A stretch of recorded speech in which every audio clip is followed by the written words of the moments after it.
All right, it's 1 minute past 2. Let's start the presentation. As I mentioned, I will be recording this. Today's presentation is on the continual improvement cycle using online WHS. And part of the reason why, when you're actually using the system, you kind of understand that everything is literally related to another register of some sort.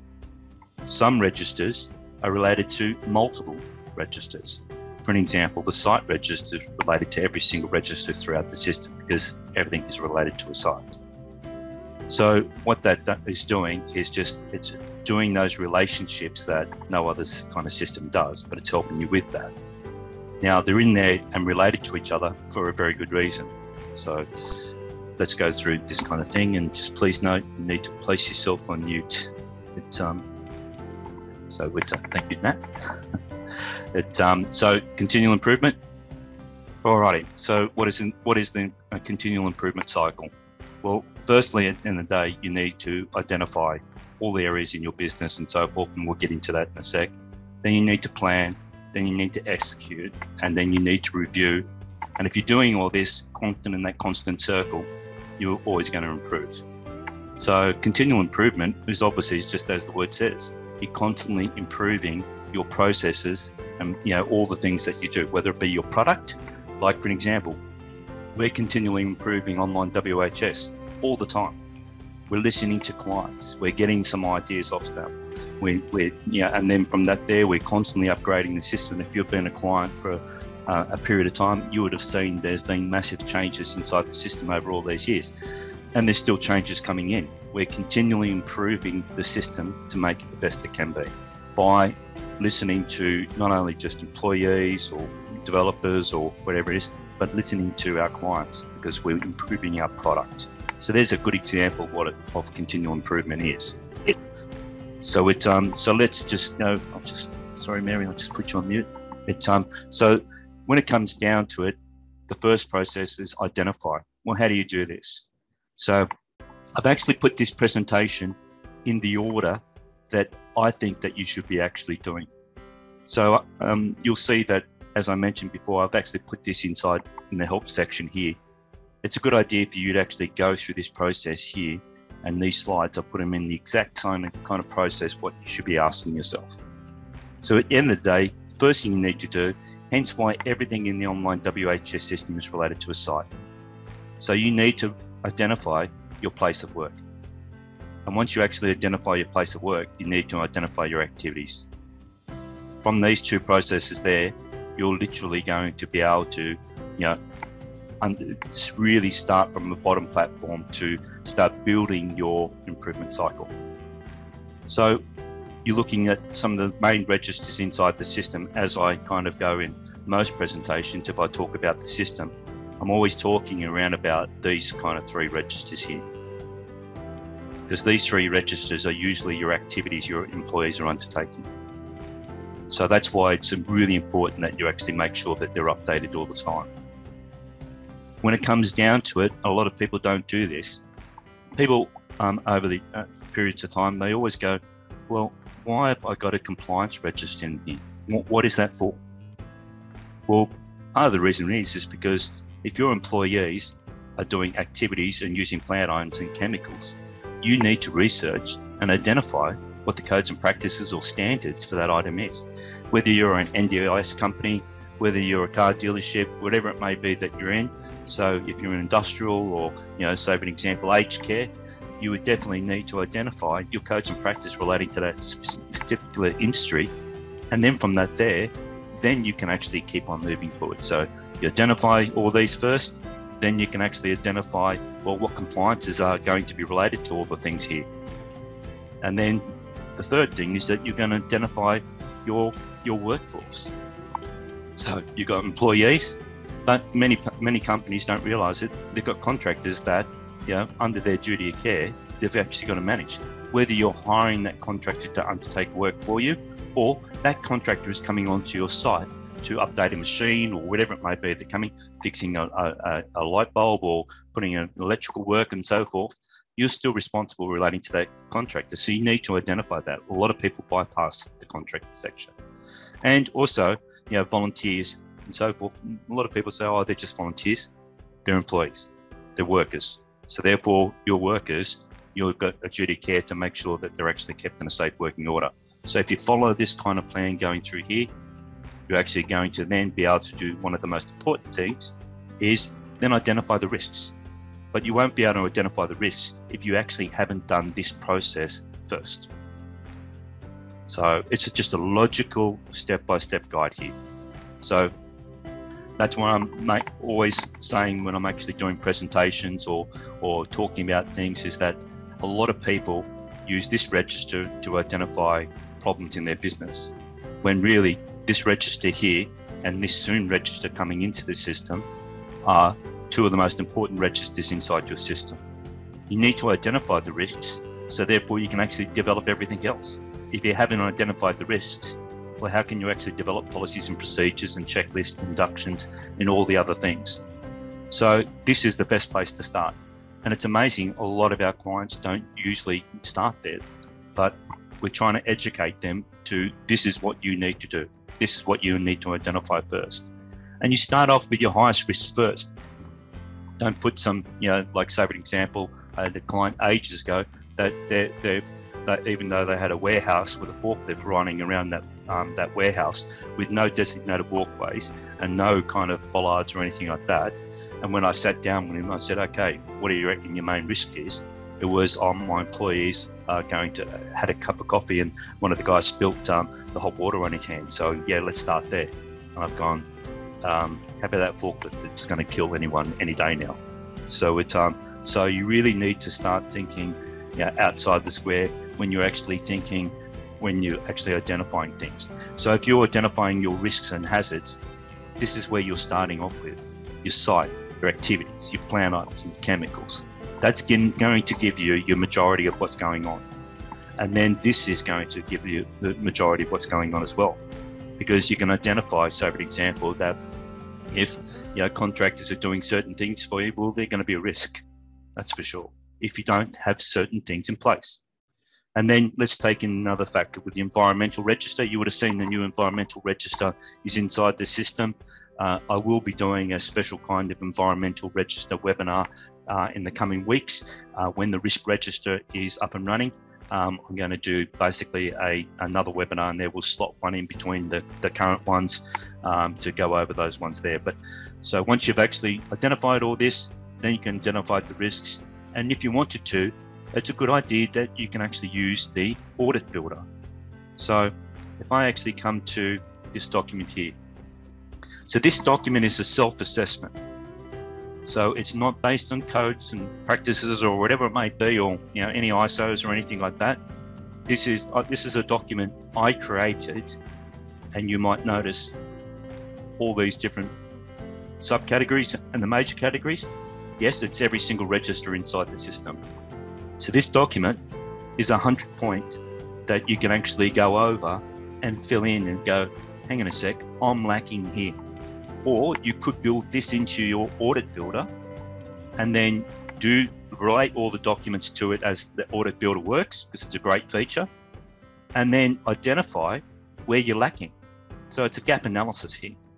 So I was using this for agents to go out to clients and identify where they were lacking and so forth, but we brought a lot of our consultancy, we brought it back in-house, hence why we've just put on Marie to help Julianne with the consultancy and so forth. So we're providing more consultancy services now.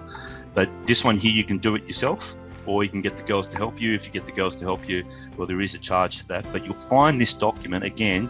I've actually put that document, if we go back to the system,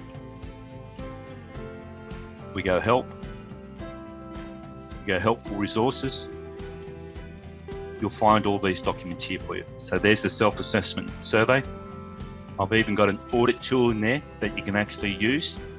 And this is the presentation that I'm going over today. So you've got those three major items there that can actually help you with continual improvement. So let's get back to here. So you've identified everything. You've gone through this kind of process in this order and identified what needs to be done, what's happening. And then what you've done is identified all the risk relating to all these factors above. So once you've done that, what you're going to do then is plan. Okay, plan to implement this. Well, how are you going to do that?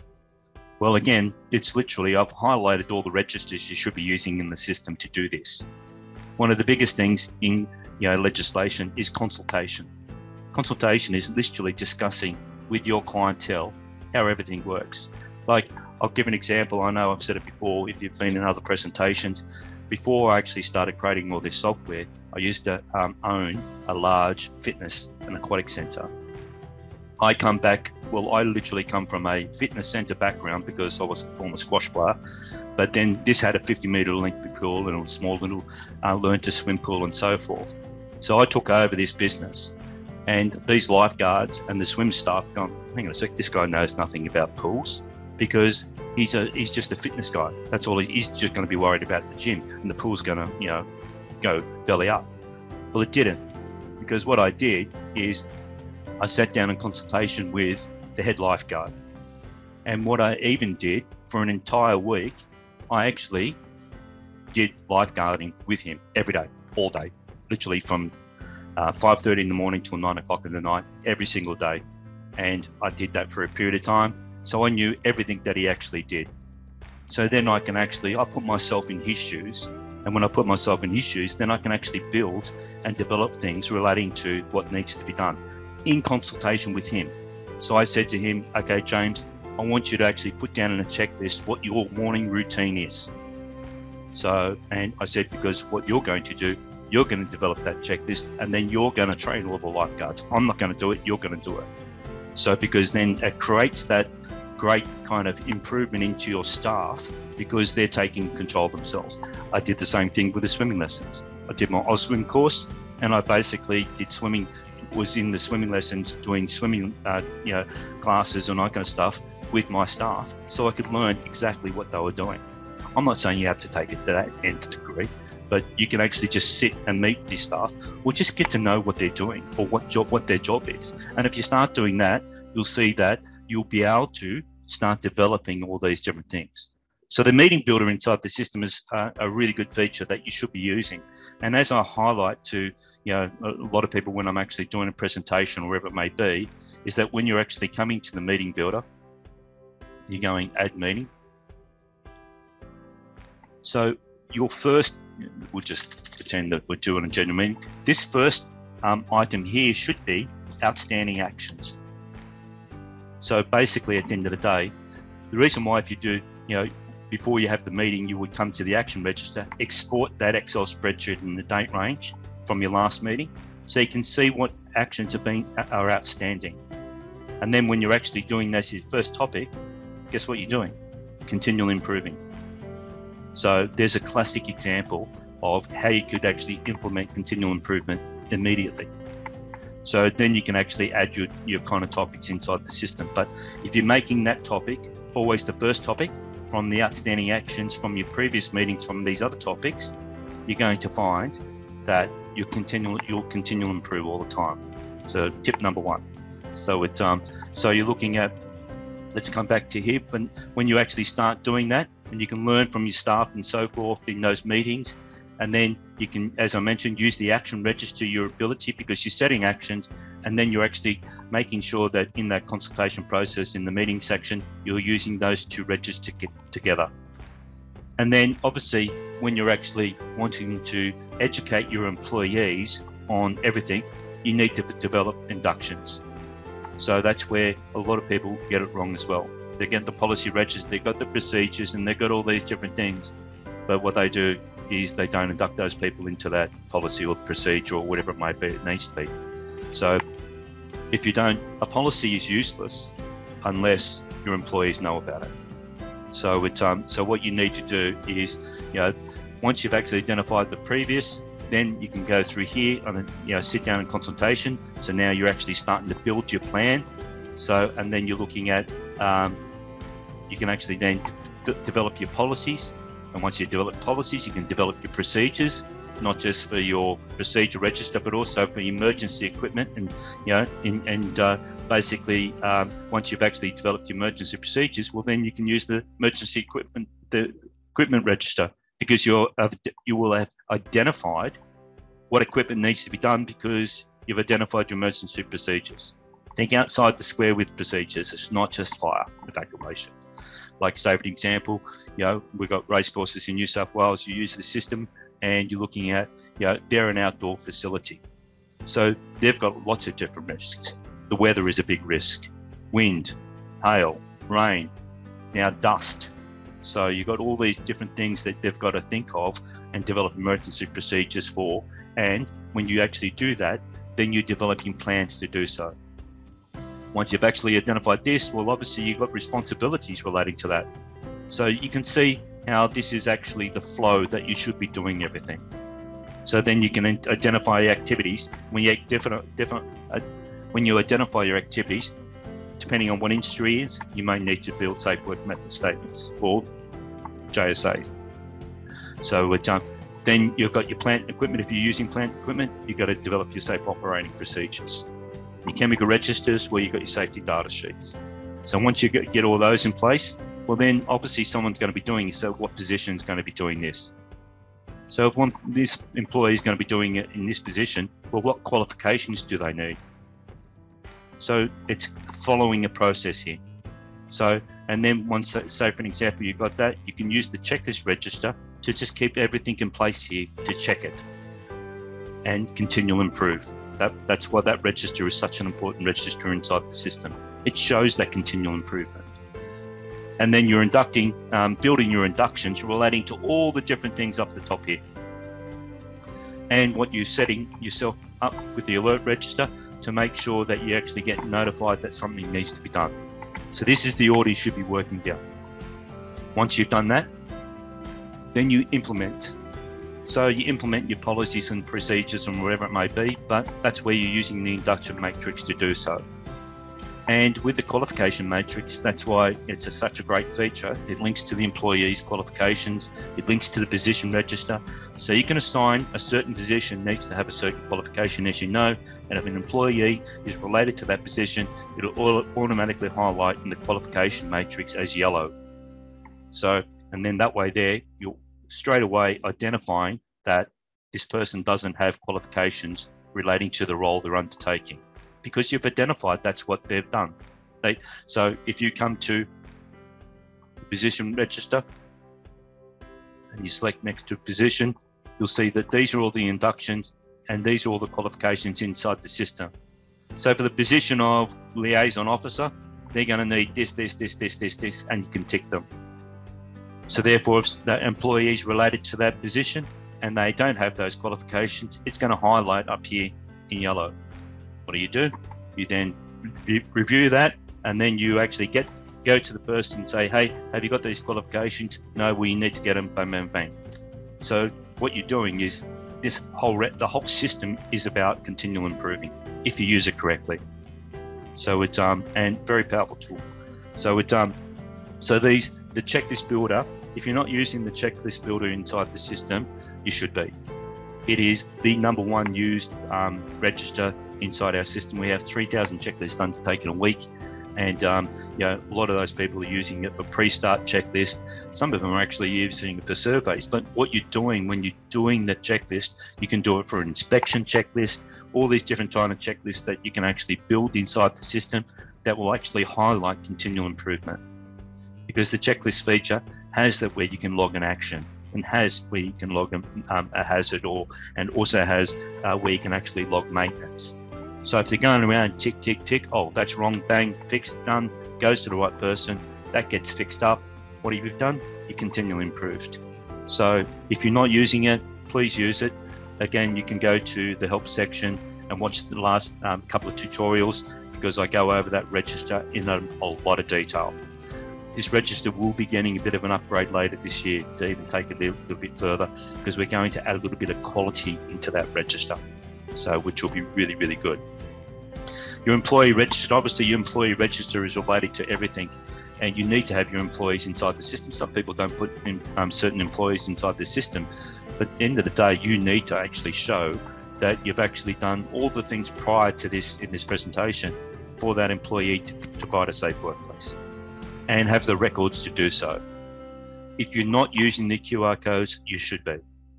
The QR code is actually related to the sites, checklists, plan items, activities, chemicals, everything like this. If you've got chemicals, yes, you can print out a QR code for the individual chemical, but you can also print out a QR code for the site.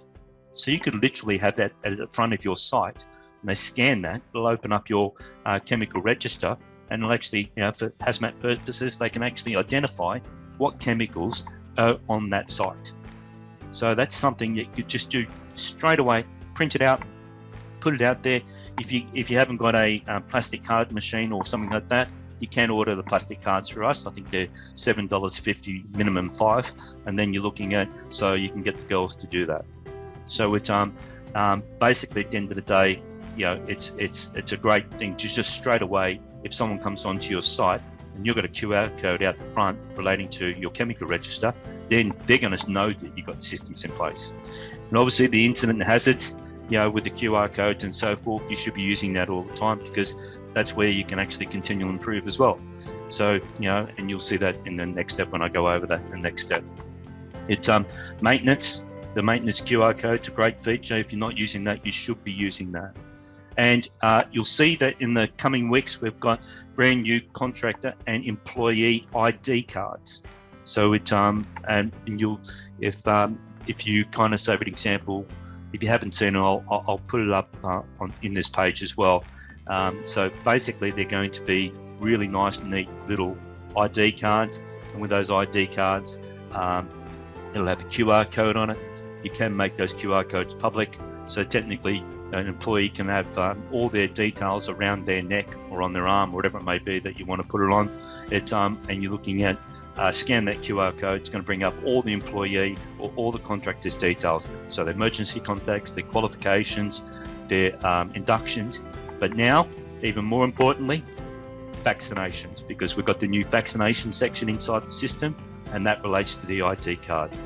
So we're trying to think forward here and always improving all the time. So when that was basically just put into the system recently with the vaccination section, because I know that clients are going to need that going forward, and with the ID card, it was just a natural progression on to do that.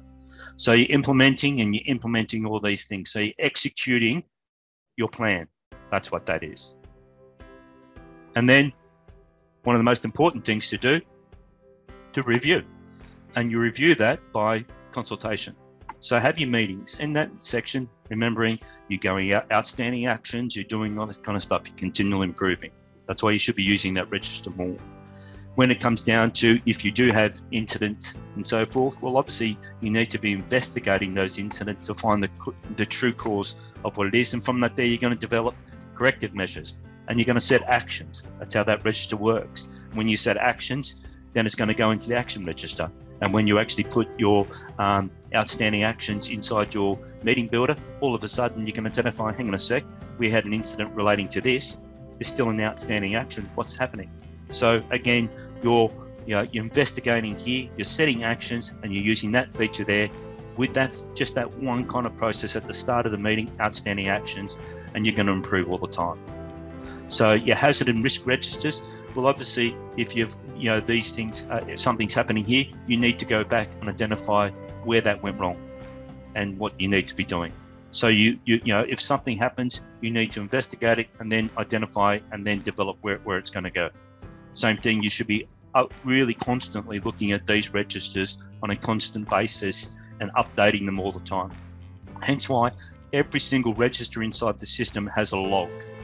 And in that log, basically you're looking at, it does every kind of change that you've done, just to show continual improvement for people who want to go for ISO accreditations and so forth. So it's now with your compliance register, this is why you're going to set alerts for all these things and all your registers. And part of the reason why you're going to do that is because, your compliance, the code of practice might have changed.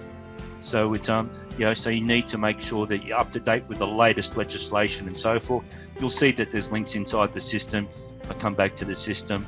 We've got links in the help section to, all the kind of latest areas and so forth. So you're getting the latest information related to COVID here. So it, you've got lots of good features inside the system that can actually help you with that. So we go back to the presentation. So then, once you're actually doing this, you might have, that's why I'm saying to everyone, make sure you put the alerts in this kind of section here. We do actually have a new kind of, Michael's doing, got a great little feature coming inside the system later this year, where instead of you getting bombarded by email alerts, you'll be able to put them all in one to give you a list to say, hey, this is what's outstanding at the moment in one email instead of you receiving 100. So it's going to be a good feature, but it will be coming later this year. We've got some other goodies coming in there before that. So it, but you're looking at, you're constantly updating this because you might have had a new site, or for example, you might have had an incident, and that incident related to a certain area that wasn't into your system as the site. Remember, you can enter as many sites inside the online WHS system. Part of the reason why you want to enter like the sites and departments is because it's going to give you a reporting. You're going to identify exactly where the incident has occurred. So instead of just doing it a broad site, so break those sites up if you can, if you want to. So, and then you're going to be looking at your activities and your safe work method statements, because things are going to change. And the same thing with your plant and equipment and all these items here. And once you actually do that, identify that, well, obviously you're going to need to update your policies. Then you're going to have to update your procedures. You're going to develop your checklist relating to your updates, and then you're going to update your inductions. So it's a cycle. You'll see that everything as you go through that presentation is just, if you went down this presentation in the order of going through there like that and then going through like this. Now, you might even develop a checklist inside the system that can actually help you do that. So let me think about that one. So I'll put it into that continual improvement section as well. So I might build this into a checklist, so therefore you can actually use that. But that other kind of this checklist here is a great way for you to go over exactly how you're using online WHS, because this is actually related to every single item inside the system and what you should be doing. So so very, very good checklist and so forth to do so.